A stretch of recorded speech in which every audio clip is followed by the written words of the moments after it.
So we're going to talk about the basics of getting any kind of type onto your Illustrator or Photoshop programs.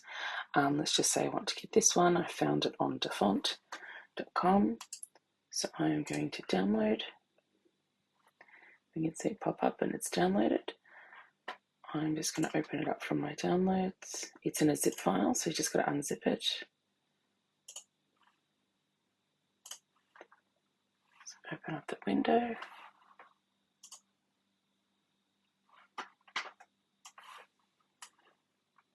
It's in my downloads. Here's the file unblocked.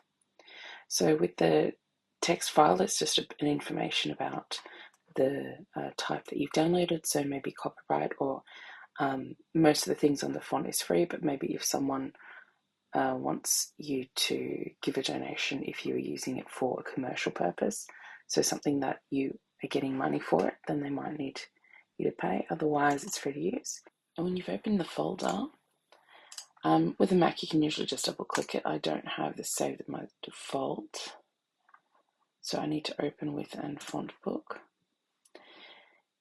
And it looks like this, and I'm just going to install.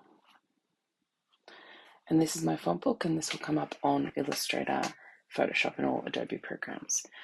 If you don't have a Mac, it'll just be a right click, and then you will choose install.